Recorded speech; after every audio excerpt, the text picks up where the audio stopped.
தினம்தோறும் விளக்கேற்ற நல்ல எண்ணெய் இதயம் நல்லெண்ணெய். திருச்சி பெரியார் பெயரில் அமைந்திருக்கிற அரசு கலை அறிவியல் கல்லூரி 1965ஆவது ஆண்டு அவர் தந்த நிதியிலும் அந்த நிதியிலே வாங்கிய நிலங்கள் அதில் இருந்த 2 கட்டடங்களோடு இந்த கல்லூரி உருவாக்கப்பட்டது. இப்பொழுது அது தொடங்கி 70 ஆண்டுகளாகின்றன. அந்த கல்லூரியிலே படித்தவர்கள் எங்களை போன்றோர் 60 ஆண்டுகளாகின்றன. சற்றேறக்குறைய எனக்கு இதில் 50 ஆண்டுகளுக்கு மேலான தொடர்பு இருக்கிறது. என்னோடு படித்த இங்கேயே பணியாற்றி பேராசிரியராக முதல்வராக ஓய்வு பெற்றவர்களும் இருக்கிறார்கள். எங்களுக்கு இந்த கல்லூரியின் மீது ஒரு தனி ஈடுபாடு உண்டு. காரணம், இதனுடைய வரலாறு தெரியும், பெரியார் இதை உருவாக்கியதற்கான காரணமும் தெரியும்.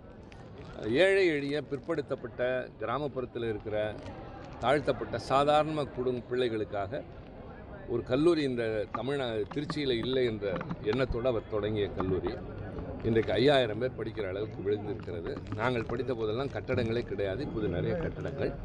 இதில் பழமை வாய்ந்த 2 கட்டடங்கள், பெரியார் ரொம்ப சிரமப்பட்டு வாங்கிய 2 கட்டடங்கள், வழக்கு தொடுத்து அதன் மூலமாக அவர் நிலைநிறுத்திய கட்டடம் தான் இங்கே இருக்கிற இந்த ஸ்ரீலங்கா பில்டிங், அடுத்து டொகாயா பில்டிங் என்பது.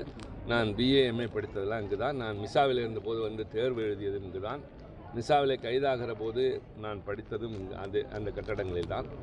இதை இடைப்பட்ட காலத்தில் பயன்படாத ஒன்று என்று பொதுப்பணித்துறை முடக்கி வைத்து திறக்குறை அது இடிக்கின்ற நிலைக்கு வந்தபோது தான் புனரமைக்கின்ற ஹெரிட்டேஜ் என்ற ஒரு திட்டத்தின் கீழ் தமிழ்நாடு அரசு இதை புதுப்பிப்பதற்கு நிதி ஒதுக்கீடு செய்கிறார்கள் என்று தெரிந்து தமிழக முதல்வரிடம் அது குறித்து பேசினேன்.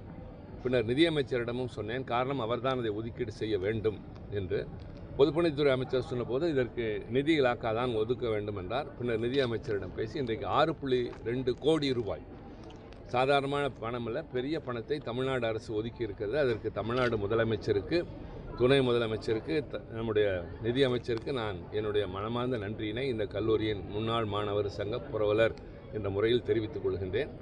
அந்த கட்டடம் புனரமைப்பதற்கான தொடக்கம் இன்றைக்கு நடைபெற்றிருக்கிறது. ஒரு ஃபார்மல் பின்னாளில் இது முடிகிற போது எங்களுடைய எதிர்பார்ப்பும் விருப்பமும் முதலமைச்சரே இதை திறந்து வைப்பார் என்ற நம்பிக்கையோடு இருக்கிறோம். முக்கியமானவர்கள் எல்லோரும் பங்கேற்பார்கள். ஆக தொடக்கத்தில் இதனுடைய கதை, வரலாறு, காரணம் தெரிய வேண்டும் மாணவர்களுக்கும் பேராசிரியர்களுக்கும் என்பதற்காக இந்த விழா இன்றைக்கு நடத்தப்பட்டது. உணர்ச்சி பூர்வமான நிகழ்வு இன்று. என்னுடைய கனவுகளில் தலையாய கனவு ஒன்று ஈடேறி இருக்கிறது. இந்த கட்டடம் இடிந்து இருந்தால் எங்களால் தாங்கிக் கொண்டிருக்க முடியாது. அதை இன்றைக்கு காப்பாற்றிட்டோம் என்ற மன நிறைவு.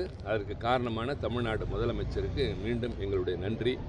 சற்றேறக்குறைய 2 மணி நேரமாக இந்த விழா நடைபெற்றிருக்கிறது. நாங்கள் யாரும் உணவு இருந்தவில்லை. ஆனாலும் கூட உணர்ச்சி பெருக்கினால் இங்கே மகிழ்ச்சியோடு இருந்தோம். நீங்களும் இவ்வளவு நேரம் காத்திருந்ததுக்கு உங்களுக்கு நன்றி. காரணம், மாணவர்களோ முன்னாள் மாணவர்களோ பேராசிரியர் இருந்தால் அதில் ஒன்றும் பெரிய அதிசயம் இல்லை. நீங்கள் ஊடகத்தை சார்ந்தவர்கள். நான் தொடக்கத்தில் வந்தபொழுதே முடித்து பேசலாம் என்று சொன்னேன். நீங்கள் காத்திருந்ததற்கு நன்றி. இந்த செய்தியை சுமந்து செல்லுங்கள். ஒரு கல்லூரி உருவான வரலாறு, ஏழை எளியவர்களுக்காக கட்டப்பட்ட கல்லூரி விரிவடைந்திருக்கிறது. இன்றைக்கு 5000 பேர் தமிழ்நாட்டிலேயே அதிக அளவிற்கு சேர வேண்டும் என்று விருப்பம் வருகிற தலை சிறந்த 5 கல்லூரிகளில் ஒன்று திருச்சி பெரியார் கல்லூரி. அந்த கல்லூரியில் எங்களுடைய உணர்வுகள் ஒன்றிய இடம். நான் இப்பொழுது நடைபயிற்சி வருவது இங்கு தான். விருந்தினர்கள் வந்தால் நான் காட்டுகின்ற ஒரு இடமும் இதுதான். நிறைய கதைகள் உண்டு, நிறைய நண்பர்கள் இருந்தார்கள், சில பேர் இல்லை, சிலர் தான் இருக்கிறார்கள். காலச்சக்கரம் சுழன்று கொண்டிருக்கிறது, ஆனால் நினைவுகள் பசுமையாக இருக்கின்றன. அந்த அடிப்படையில் தான் இன்றைக்கு இந்த புனரமைப்பிற்கான தொடக்கம் நடைபெற்றிருக்கிறது. விரைவில் முடித்து தருகிறோம் என்று அதை ஏற்பாடு செய்திருக்க சொல்லியிருக்கிறார். நாங்களும் அது. ஆனால் அதே நேரத்தில் நீங்கள் இங்கே இன்னும் ஒரு நிமிடம் நீங்கள் ஒதுக்கி அதை புதுப்பிப்பதற்காக அவர்கள் பயன்படுத்த வைத்திருக்கிற பொருட்களை பாருங்கள். ஜாதிக்காய், சுண்ணாம்பு, கடுக்காய், சுண்ணாம்பு, கருப்பட்டி, பழைய காலத்து செங்கற்கள், தயிர் போன்றவற்றை கலந்துதான் இதை புதுப்பிக்கப் போகிறார்கள். ஆக வெறும் சிமெண்ட் கலவையாக இல்லாமல் இந்த கடுக்காய் இவைகளெல்லாம் கலந்து உருவாக்கப்பட போகிற பழமை மாறாத ஒரு கட்டடமாக இன்னொரு 50 ஆண்டு காலத்திற்கு குறைந்தது இது பொலிவு குன்றாமல் இதுவும் இருக்கும், அந்த கட்டடமும் இருக்கும். இங்கே நான் BA படித்தேன், அங்கே MA படித்தேன், தேர்வு எழுத இங்கே வந்தேன், கைதான போது அங்கே இருந்தேன். இப்படி ஒரு அருமையான நிகழ்வு இது. உங்களுக்கு ஒரு தாஜ்மஹால். தாஜ்மஹால் இறந்து போனவருக்காக கட்டப்பட்டது. இது உயிரோடு இருக்கிற உணர்வுகளுக்காக புதுப்பிக்கப்படுவது.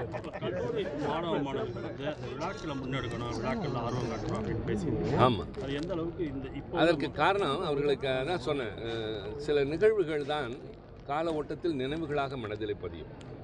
நிகழ்வுகள் இருக்க வேண்டும் என்றால் அதில் பங்கெடுக்க வேண்டும். நம்மோடு பழகுகிற மனிதர்களால் தான் வாழ்க்கையில் நிகழ்வுகளே. எங்களால் விழாக்களை மறக்க முடியவில்லை. இங்கே பெரியார் வந்திருக்கிறார், கலைஞர் வந்திருக்கிறார், ஐயா வீரமணி வந்திருக்கிறார், கண்ணதாசன் வந்திருக்கிறார், ஜெயகாந்தன் வந்திருக்கிறார், எவ்வளோ பேர் வந்திருக்கிறார்கள். அதெல்லாம் எங்களால் மறக்க முடியாத நாட்கள். அது மாதிரி அவர்களும் வந்தால் இங்கே நடைபெறுகிற விழாக்கள் மனதிலே பதியும். ஆனால் பெரும்பாலோருக்கு இன்றைக்கு வளர்ந்திருக்கிற தகவல் தொழில்நுட்ப ஈடுபாட்டின் காரணமாக அக்கறை ஆர்வம் இருப்பதில்லை. அதை வளர்க்க நாங்கள் முயற்சிக்கிறோம். அது அவர்கள் மீது குறை சொல்வதிலே ஒன்றும் வழிவகை இல்லை. ஆனால் வளர்க்க வேண்டும் என்று தான் இன்று கூட நான் அந்த வேண்டுகோள் விடுத்தேன். விழாக்கள் என்றால் பங்கேற்றுக் கொள்ளுங்கள். அதுதான் மனதில் அப்படி இருக்கும். எங்களுக்கு இங்கே இருக்கிற ஒவ்வொரு அங்குலமும் மற்றபடி விழாக்கள் நடந்தது, நாங்கள் உட்கார்ந்திருந்தது, கலந்து கொண்டது எல்லாம். அதனால்தான் இன்னமும் எங்களுடைய முன்னாள் மாணவர் சங்கம் இங்கே மிகுந்த வலிமையோடு தமிழ்நாட்டில் வேறு எங்கும் இல்லாத அளவிற்கு இந்த கல்லூரி தான் இருக்கிறது. கலையரங்கம் என்னுடைய நாடாளுமன்ற உறுப்பினர் நிதியிலிருந்து கட்டி தந்திருக்கிறேன். பெண்களுக்கு ஒரு ஓய்வறை கட்டி தந்திருக்கிறேன். கணிப்பொறிக்கு ஒரு அறை தந்திருக்கிறோம். விடுதி மாணவர்களுக்கு படுப்பதற்கு ஸ்டீல் கட்டில் வாங்கி கொடுத்துருக்கிறோம். இப்போது இதை அரசாங்கத்தினுடைய பணத்தின் மூலம் புதுப்பித்திருக்கிறோம். இன்னும் நிறைய செய்ய எங்களால் முடிந்ததெல்லாம் செய்கிறோம். காரணம் நாங்கள் இன்றைக்கு இந்த நிலைமைக்கு இருப்பதற்கு காரணமே பெரியார் என்று சொல்வதைப் போல, அண்ணா கலைஞர் என்று சொல்வதைப் போல இந்த கல்லூரி தான் எல்லாவற்றிற்கும் காரணம். நன்றி மறக்காமல் வந்திருக்கிறோம். இன்னும் எங்கள் கடமை தொடரும். உங்களுக்கு என் மனமார்ந்த நன்றி.